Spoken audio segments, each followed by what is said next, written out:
tengo arbolito.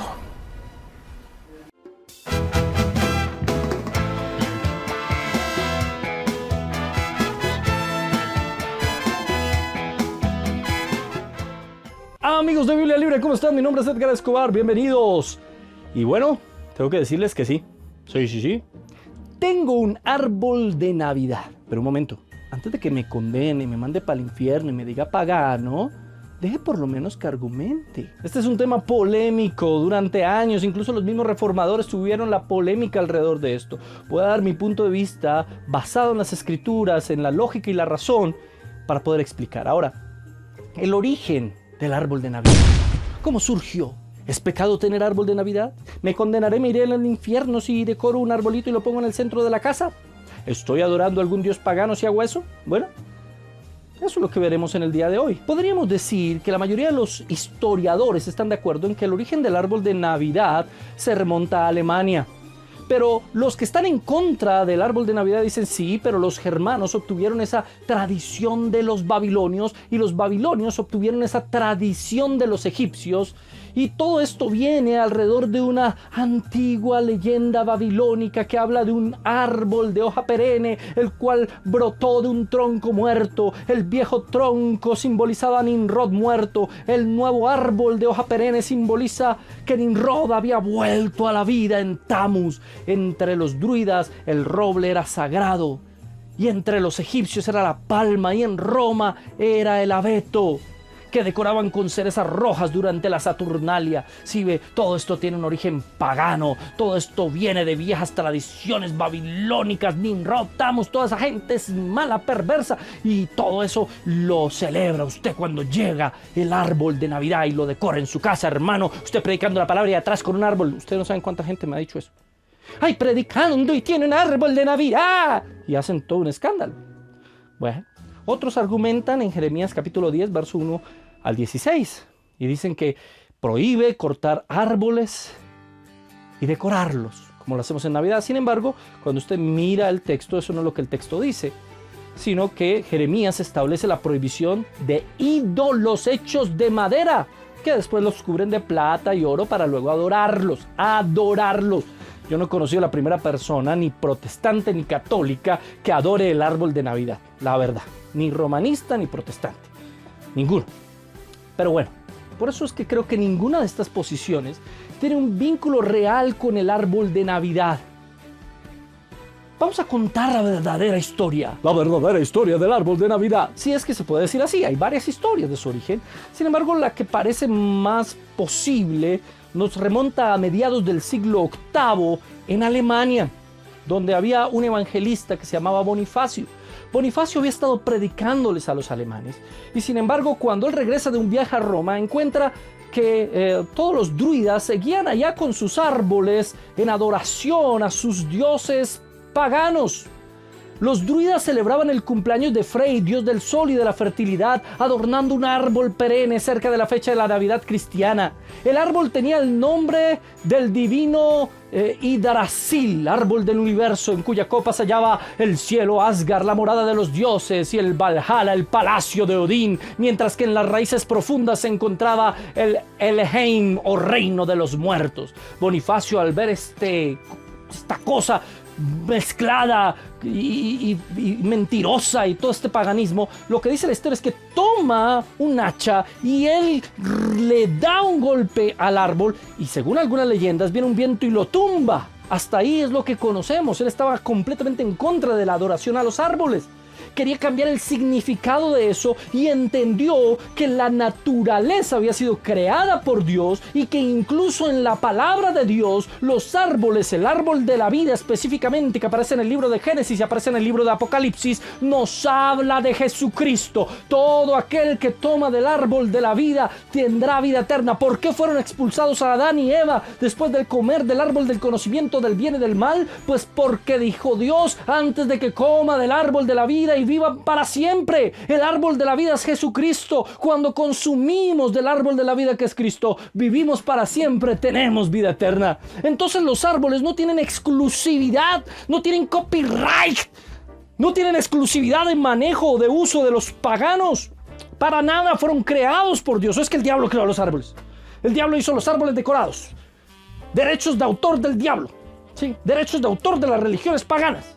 La verdad, las cosas como son. Dice la historia que Bonifacio cogió un fresno perenne, que son esos árboles que no se dañan, pese al cambio de estación, mantienen vivos.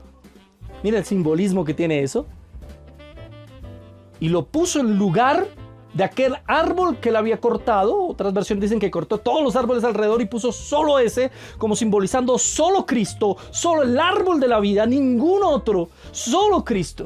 Para tener un simbolismo de ir hacia el cielo, de ser el contacto entre el cielo y la tierra, de simbolizar la cruz de Cristo. Así que todo eso, lo que intentaba él era acabar con el pensamiento y la ideología pagana y poder enseñar las verdades escriturales que son claras en la Biblia. Cristo es el árbol de vida. Parece que decoraron ese árbol con algunas manzanas, haciendo alusión al árbol del conocimiento del bien y del mal. Y toda la idea era resignificar con el propósito de acabar con la tradición pagana. Y de hecho lo logró. ¿O es que cuando usted ve un árbol de Navidad piensa en los druidas? ¿O piensa en Asgard?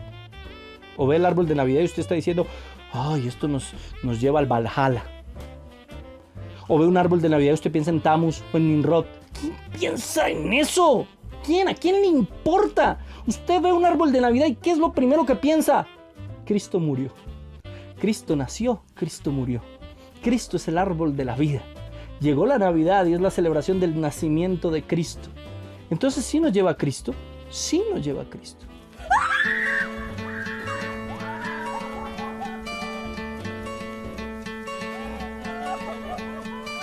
La historia también nos dice que un tiempo después Martín Lutero colocó velas en un arbolito, luego de haber visto como en la noche la luz de las estrellas pasaba por entre las ramas de los pinos, iluminándolo y haciéndolo algo muy hermoso. Y él le pareció una imagen majestuosa. Y el mismo Martín Lutero colocó un árbol adornado con velas para celebrar y festejar la Navidad.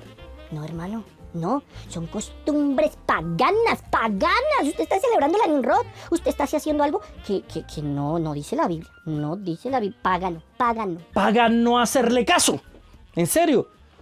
Miren, si nos pusiéramos a ver cuántas de las cosas que hacemos en la iglesia tienen origen pagano, básicamente no haríamos casi nada. Es curioso cómo ver muchos predicadores al frente con su corbatica puesta, predicando en contra del paganismo de la Navidad, sin recordar que esa corbata tiene un origen pagano en honor a la diosa Isis. Ese es el origen de la corbata. Hermano, la corbata no es bíblica. Dígame en la Biblia dónde dice que hay que usar corbatas. Dígame, muéstrame. No existe. Tiene origen pagano. Ah, hermano, pero es que ahora significa otra cosa. Pues el árbol de Navidad también significa otra cosa. Resignificación, eso es lo que estoy diciendo. O verlos en sus púlpitos. La palabra púlpito proviene del latín pulpitum, que significa plataforma o estrado. Y el origen es completamente pagano, proviene del teatro romano, el que a su vez se derivó del teatro griego del siglo IV a.C. En las representaciones pagano-religiosas en honor a Dionisios, el cual era una deidad en cuyo honor se celebraba un festival una vez al año en Atenas.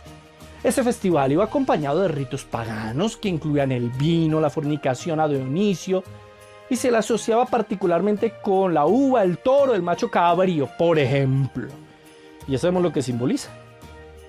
El púlpito. Pero usted ve un púlpito y ¿qué se imagina? ¿A Dionisio? ¿El teatro griego? No. Usted se imagina un predicador de la palabra. Porque ese elemento de origen pagano tuvo una resignificación y ahora apunta a Cristo. Entonces prediquemos sin púlpitos. Se paran en el púlpito con corbata a hablar en contra del arbolito de la Navidad y decir que todo eso tiene origen pagano. El cumpleaños. Tener la tarta cubierta de velas, ¿sí?, en un círculo y soplarlo. Eso era un ritual pagano. Celebrar el cumpleaños era un ritual pagano. Pero ese mismo hermanito que acusa de paganos a los que ponen árboles y celebran la Navidad, termina el culto con su corbata desde el púlpito, dice: vamos a cantarle el feliz cumpleaños al hermanito, tráiganle el pastel por favor, sople las velas. Entonces, unas cosas son paganas porque no les gustan a ellos, pero las cosas que les gustan a ellos no son paganas, no importa, eso ya significa otra cosa, ¿cierto? Me parece una doble moral. Y sobre todo, muchos de ellos dicen, es mala la Navidad, es malo el arbolito, pero venga, hacemos este acto profético, enterremos esta Biblia, tome este palito y está lleno de unción.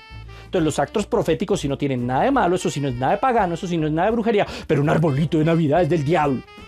No puedo estar de acuerdo con eso.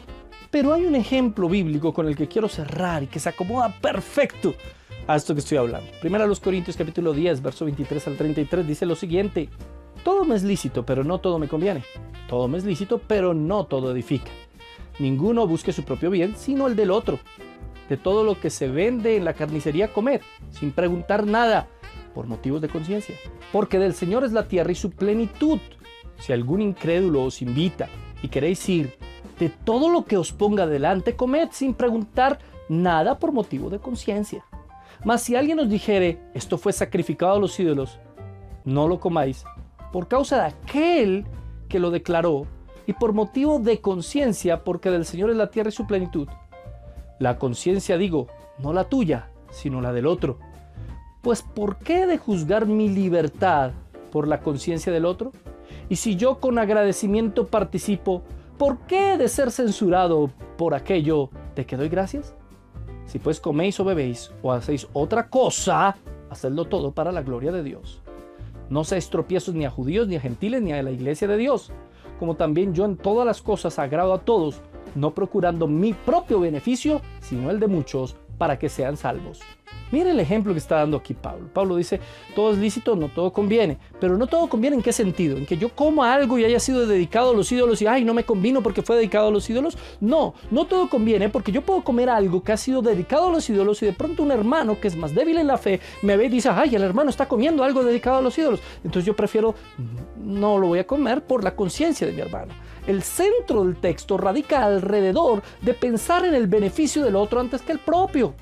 En que finalmente todas las cosas en la tierra, todos los alimentos en la tierra y cualquier otra cosa, como el mismo texto lo dice, fueron creación de Dios. Así que lo que está diciendo Pablo es no tiene nada de malo que coman lo que quieran. Coman lo que quieran, porque el Señor es la tierra y su plenitud, y todo lo que hagan, háganlo para el Señor, y eso es lo importante. Así haya sido sacrificado a los ídolos, así haya estado en un ritual pagano, porque es que eso era realmente de lo que estaba hablando Pablo. Esto viene de rituales paganos, pero ¿debo comerlo o no debo comerlo?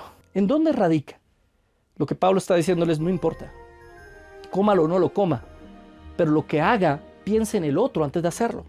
Si yo estoy con hermanos que en su conciencia creen que está malo poner un arbolito y celebrar la Navidad, pues yo no les voy a decir, ni voy a celebrar la Navidad con ellos, ni les voy a decir por qué no ponen el arbolito, qué anticuados son. Allá cada cual, no es pecado no poner el arbolito, no es pecado no celebrar la Navidad. Si su conciencia está mejor así, pues hágalo, no hay problema, pero no juzgue a quienes lo hacemos. Porque el que come para el Señor come, y el que no come para el Señor no come. El que celebra ciertas fiestas para el Señor las celebra, y el que no las celebra para el Señor no las celebra. Por eso esto no es un tema fundamental de fe. Esto no es un tema. Yo aprovecho las Navidades para predicar el Evangelio, para hablar de Jesucristo. Si a usted no le parece, pues no lo haga. Por mí no hay problema. Pero no juzgue a quienes lo hacemos, porque grandes resultados nos ha traído. Unidad en la familia, amor, celebración. Claro, hay gente que abusa, hay gente que se pone en fiestas, en rumbas, borracheras y otras cosas. Pero a quienes somos hijos de Dios, los regalos son lo de menos. Lo importante es recordar a nuestro Señor Jesucristo. Si usted es capaz de recordar a Jesucristo, si usted es capaz de tomar todo esto y apuntar siempre todo a Cristo, no importa su origen supuestamente pagano, que eso es lo de menos. Porque el resignificado es completamente total. Eso es lo que está diciendo aquí. Por eso Pablo aclara que puede ser en la comida o en cualquier otra cosa. Miren, hermanos, no hay ningún significado espiritual en tener o no un arbolito de Navidad. Cualquiera que sea nuestra elección, tenerlo o no, el motivo detrás de la decisión del creyente acerca de este punto y de cualquier otro es complacer al Señor, glorificar su nombre. Realmente pienso que el Señor se contrista cuando los cristianos miran a otros con desdén ya sea por celebrar o no la Navidad. Eso me parece orgullo, un orgullo espiritual fatuo, falso. Cuando sentimos que de alguna manera nos hemos elevado a un plano superior de espiritualidad por hacer o no algo sobre lo cual la Biblia calla, usamos equivocadamente nuestra libertad en Cristo. Creamos divisiones en su cuerpo y deshonramos al Señor. Por eso les recuerdo 1 Corintios capítulo 10, verso 31. Si pues coméis o bebéis o hacéis otra cosa, hacedlo todo para la gloria de Dios. John MacArthur dice lo siguiente: no hay conexión entre la adoración de ídolos y el uso de árboles de Navidad. No deberíamos estar preocupados por discusiones sin base en contra de las decoraciones de Navidad. Más bien deberíamos estar enfocados en el Cristo de la Navidad y mostrando toda diligencia en recordar la razón verdadera para la época. Pensamiento muy interesante de un pastor de sana doctrina como John MacArthur. Bien, usted puede seguir celebrando la Navidad o no. Es libre de hacerlo. Pero la celebre o no, no juzgue al otro. No juzgue al contrario. No lo mande para el infierno. Este no es un tema para mandar al infierno a nadie, ni para decirle hereje a nadie. Qué exagerados son algunos. Llegan a unos límites. Ay, Dios mío. Bueno, gracias por habernos acompañado y nos vemos la próxima semana aquí en Biblia Libre.